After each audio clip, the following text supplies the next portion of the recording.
ఖమ్మం నగరం జడ్పీ సెంటర్లో ఎన్ఎస్యుఐ ఖమ్మం నగర అధ్యక్షుడు పేరం యశ్వంత్ వర్ధన్ ఆధ్వర్యంలో బాల్కసుమన్ దిష్టిబొమ్మను దహనం చేశారు. ఈ సందర్భంగా ఎన్ఎస్యుఐ నగర నాయకులు పేరం యశ్వంత్ వర్ధన్ మాట్లాడుతూ సీఎం రేవంత్ రెడ్డిపై అనుచిత వ్యాఖ్యలు తీవ్రంగా ఖండిస్తున్నామన్నారు. ఇంకోసారి ఇలాంటి అనుచిత వ్యాఖ్యలు చేయకుండా కఠినమైన చర్యలు తీసుకోవాలన్నారు. ఖమ్మం నగరంలో 2వ పట్టణ పోలీస్ స్టేషన్లో సీఐకి బాల్కసుమన్ మీద కేసు నమోదు చేయాలని, భవిష్యత్తులో ఇలాంటి మాటలు కానీ చేస్తే సహించేది లేదని, అన్ని ఎన్ఎస్యుఐ ఆధ్వర్యంలో మరిన్ని నిరసన కార్యక్రమాలు చేస్తామని చెప్పారు. ఈ కార్యక్రమంలో యువజన జిల్లా ప్రెసిడెంట్ సంతోష్, నగర యువజన కాంగ్రెస్ నాయకులు Nikhil, urban NSUI president Pathan Shahrukh Khan, youth Congress social media chairman Adarsh, NSUI జిల్లా ప్రధాన కార్యదర్శి Akash, Tummalagadda MSC youth leader Nawaz Abhay, Congress leader Pathan Jameel, Amjad Khader, Sai, Venkatesh తదితరులు పాల్గొన్నారు.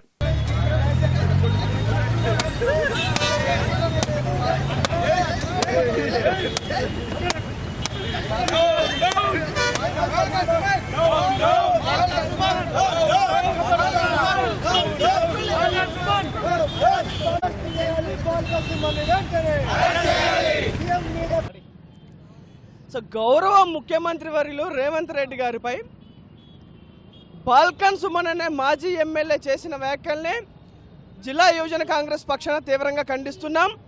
పోలీసు వారిని డిమాండ్ చేస్తున్నాం. రాష్ట్ర వ్యాప్తంగా వివిధ పోలీస్ స్టేషన్లో సుమన్ పై కేసు నమోదు చేశాం. తక్షణమే సుమన్ని అరెస్ట్ చేయాలని చెప్పేసి యువజన కాంగ్రెస్ పక్షాన్ని డిమాండ్ చేస్తున్నాం.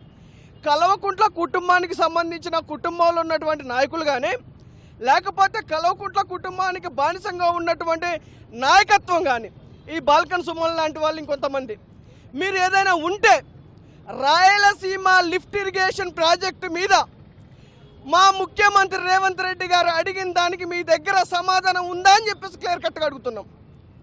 కృష్ణా ట్రిబ్యునల్ ఏర్పాటు చేసిన మీటింగ్కి 203 రాయలసీమ లిఫ్ట్ ఇరిగేషన్ స్కీమ్కు సంబంధించి ఆంధ్రప్రదేశ్ ప్రభుత్వం జీవో విడుదల చేసిన తర్వాత దాన్ని మీరు ఎందుకు ప్రొటెక్ట్ చేయకుండా కృష్ణా రివర్మెంట్ బోర్డు నిర్వహించిన మీటింగ్కి మీరు వెళ్ళలేదని చెప్పేసి ఈరోజు మేము యువజన కాంగ్రెస్ పక్షాన్ని అడుగుతున్నాం.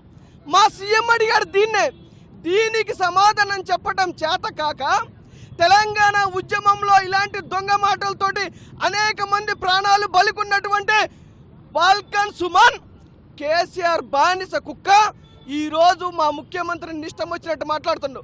మీకే కాదు, చెప్పులున్నాయి, మాకు ఉన్నాయి, మేము కూడా తీసామంటే బిడ్డ ఇంకోసారి రేవంత్ రెడ్డి గారిని కానీ కాంగ్రెస్ ప్రభుత్వంలో ఉన్నటువంటి పెద్దల్ని కానీ ఇష్టం వచ్చినట్టు మాట్లాడితే ఊరుకునేది లేదు. 9.5 సంవత్సరాలు భరించాం. నిరుద్యోగ యువకులతో సహా ఈ రాష్ట్రంలో ఉన్నటువంటి ప్రభుత్వ ఉద్యోగుల వరకు రైతాంగం కానీ ప్రతి ఒక్కళ్ళం కూడా భరించాం. ఇక నీ బానిస మాటల్ని భరించడానికి ఎవరు సిద్ధంగా లేరు.